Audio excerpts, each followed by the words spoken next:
नमस्कार दोस्तों, स्वागत है आपका अपने YouTube चैनल बुधा टेल्स पर। आज हम आपको एक ऐसी कहानी सुनाने जा रहे हैं जो केवल शब्दों की महत्ता को नहीं बल्कि शब्दों के पीछे छिपे विचारों और भावनाओं की शक्ति को भी उजागर करेगी। यह कहानी उस समय की है जब हर शब्द में एक संदेश होता था, हर वाक्य में एक जीवन दर्शन छिपा होता था। तो आइए ध्रुव की इस अनमोल कथा में डूबते हैं, जिसने अपने शब्दों की ताकत से न केवल अपना जीवन बदला बल्कि एक पूरे साम्राज्य का भविष्य भी तय किया। ध्रुव का जन्म एक छोटे से गांव में हुआ था, जो हरियाली से घिरा हुआ था और जहां की हवा में शांति और संतोष का अनुभव होता था। यह गांव अपने धार्मिक स्थलों और समृद्ध परंपराओं के लिए जाना जाता था। ध्रुव के माता पिता बहुत साधारण लोग थे, लेकिन उन्होंने अपने बेटे को सच्चाई, ईमानदारी और निष्ठा के साथ बड़ा किया। ध्रुव बचपन से ही बहुत बुद्धिमान था और उसे पढ़ाई का बहुत शौक था। ध्रुव का गांव एक पुरातन राज्य के अंतर्गत आता था, जिसे राजा पृथ्वीराज शासित करते थे। राजा पृथ्वीराज अपनी न्यायप्रियता और कर्तव्य निष्ठा के लिए प्रसिद्ध थे, लेकिन उनके राज्य में एक अदृश्य दुश्मन था, भ्रष्टाचार और असमानता। राजा पृथ्वीराज को इस बात का हमेशा दुख रहता था कि वह अपने राज्य में समानता और समृद्धि नहीं ला पा रहे थे। ध्रुव का शिक्षा के प्रति समर्पण। ध्रुव का जीवन एक साधारण पथ पर चल रहा था, लेकिन उसमें हमेशा से कुछ बड़ा करने की चाहत थी। उसे लगता था कि वह केवल अपनी सीमित जानकारी से संतुष्ट नहीं रह सकता। गांव के पंडित से शिक्षा प्राप्त करने के बाद ध्रुव ने नगर के गुरुकुल में जाने का निर्णय लिया।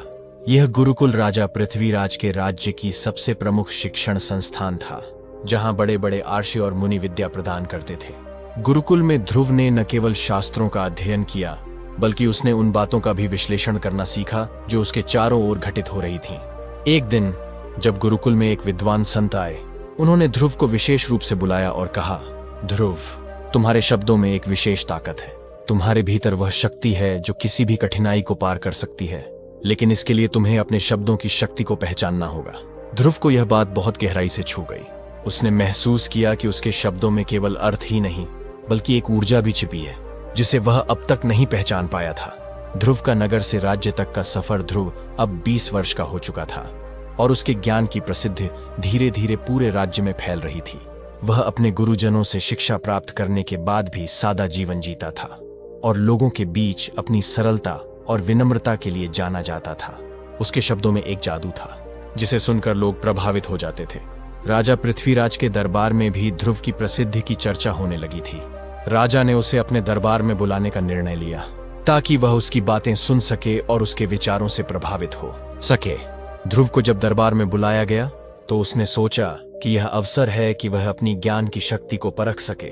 ध्रुव का पहला संवाद राजा के साथ। राजा पृथ्वीराज ने ध्रुव को सम्मानपूर्वक दरबार में बुलाया और उसका स्वागत किया। राजा ने ध्रुव से पूछा, हे ध्रुव, तुम्हारी ख्याति दूर दूर तक फैली है।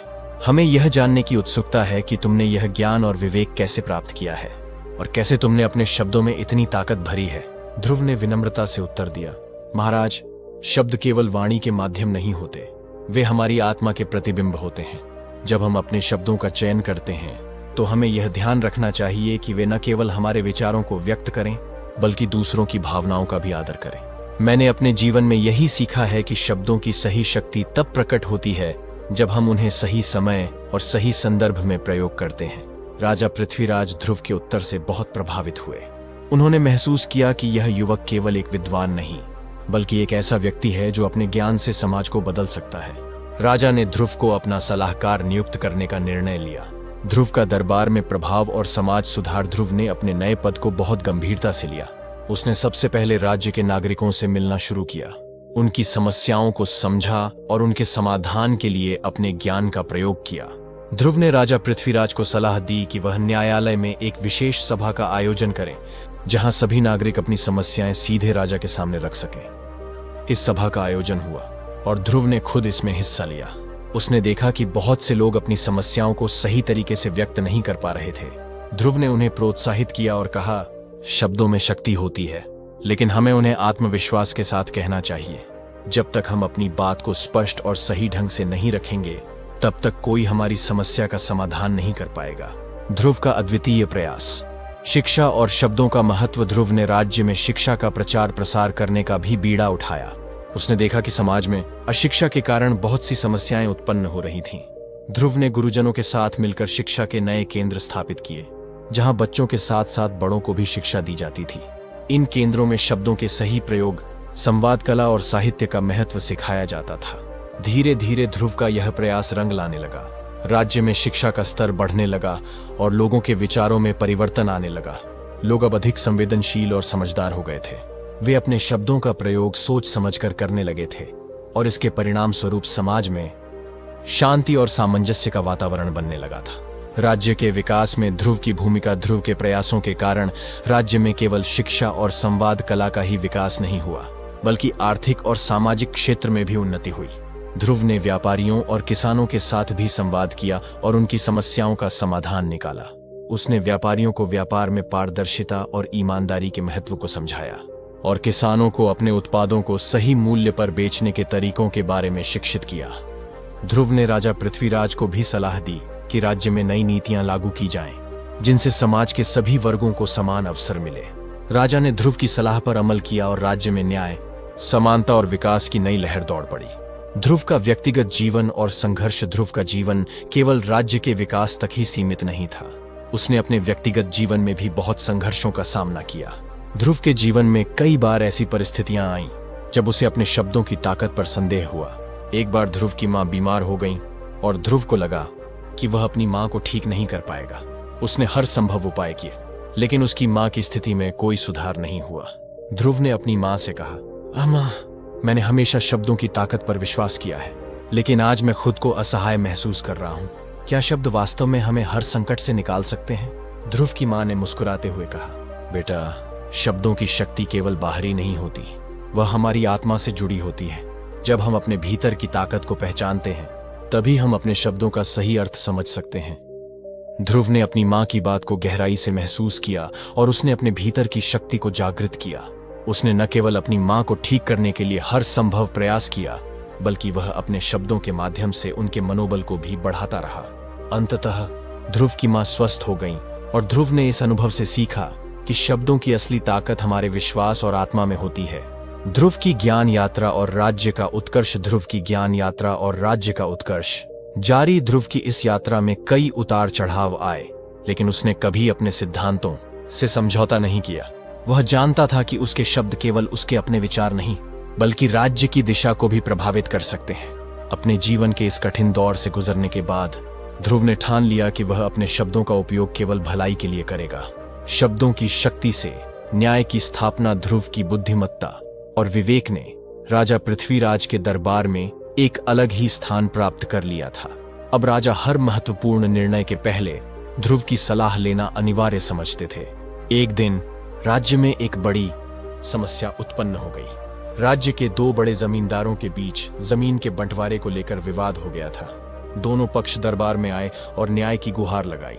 यह मामला बहुत संवेदनशील था, क्योंकि अगर निर्णय गलत होता तो इससे राज्य में अस्थिरता फैल सकती थी। राजा पृथ्वीराज ने ध्रुव को इस मामले की जांच करने और निर्णय देने का जिम्मा सौंपा। ध्रुव ने दोनों पक्षों से व्यक्तिगत रूप से मुलाकात की और उनकी समस्याओं को सुना।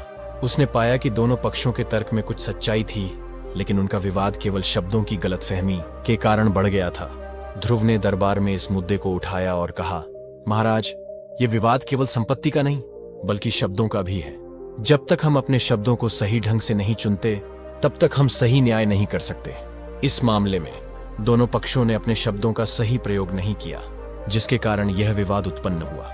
इसके बाद ध्रुव ने दोनों पक्षों को समझाया कि किस प्रकार उनके शब्दों के गलत अर्थ ने विवाद को बढ़ावा दिया। उसने एक संतुलित निर्णय लिया, जिससे दोनों पक्ष संतुष्ट हो गए। इस निर्णय से राज्य में न केवल न्याय की स्थापना हुई, बल्कि लोगों के बीच संवाद और समझ का महत्व भी बढ़ा। ध्रुव की खोज। एक प्राचीन पांडुलिपि। ध्रुव के जीवन में एक महत्वपूर्ण मोड़ तब आया जब उसे एक प्राचीन पांडुलिपि मिली। यह पांडुलिपि उसके गुरुकुल के एक पुराने पुस्तकालय में छिपी हुई थी। ध्रुव को इसके बारे में एक बार उसके गुरु ने बताया था, लेकिन वह इसे ढूंढ नहीं पाया था। पांडुलिपि में प्राचीन ऋषियों के उपदेश और विचार लिखे हुए थे, जिनमें शब्दों की शक्ति और उनके उपयोग के बारे में गहन ज्ञान था। ध्रुव ने इस पांडुलिपि का अध्ययन किया और पाया कि इसमें दिए गए उपदेश न केवल आज के समाज के लिए प्रासंगिक हैं, बल्कि वे भविष्य में भी लोगों का मार्गदर्शन कर सकते हैं। उसने इस ज्ञान को आम जनता तक पहुंचाने का निर्णय लिया। ध्रुव का समाज सुधार अभियान। ध्रुव ने राज्य में एक विशाल समाज सुधार अभियान चलाया। उसने पांडुलिपि के उपदेशों को सरल भाषा में अनुवाद किया और उन्हें राज्य के विभिन्न भागों में बांटने का काम शुरू किया। उसने गांवों और नगरों में सभा आयोजित की, जहां वह लोगों को शब्दों के सही उपयोग और उनके महत्व के बारे में सिखाता था। ध्रुव ने इस अभियान के तहत कई नए शिक्षा केंद्र भी स्थापित किए, जहां बच्चों और बड़ों को समान रूप से शिक्षा दी जाती थी। इन केंद्रों में केवल पाठ्यक्रम आधारित शिक्षा ही नहीं, बल्कि जीवन के मूल्यों और संवाद कला का भी महत्व सिखाया जाता था। ध्रुव के इस अभियान का राज्य में बहुत बड़ा असर हुआ। लोग अब अधिक समझदार और संवेदनशील हो गए थे।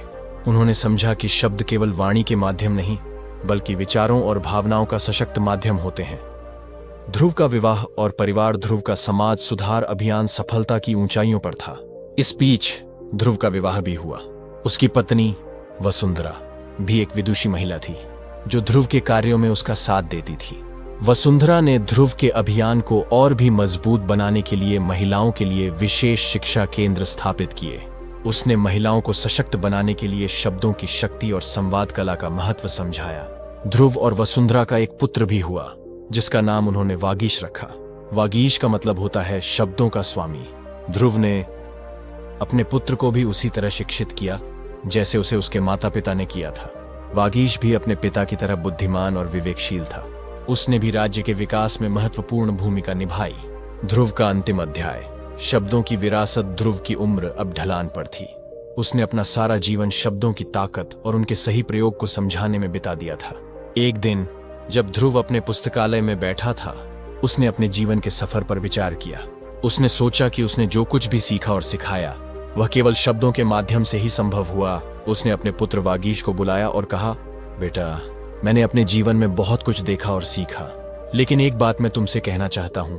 शब्दों का सही प्रयोग ही जीवन का सही मार्गदर्शन कर सकता है। जब तुम अपने शब्दों का सही चयन करोगे, तब तुम्हारे सामने कोई भी कठिनाई नहीं टिक सकेगी। वागीश ने अपने पिता की बातों को गंभीरता से सुना और वचन दिया कि वह ध्रुव की इस विरासत को आगे बढ़ाएगा।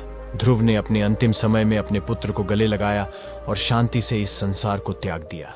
उसकी अंतिम यात्रा में राज्य के हर कोने से लोग आए और हर व्यक्ति ने ध्रुव को उनके शब्दों की शक्ति और उनके योगदान के लिए याद किया।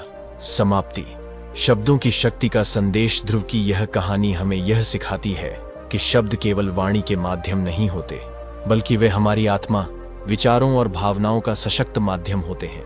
हमें अपने शब्दों का चयन सोच समझकर करना चाहिए, क्योंकि यही शब्द हमारे व्यक्तित्व का निर्माण करते हैं और हमारे जीवन की दिशा को निर्धारित करते हैं।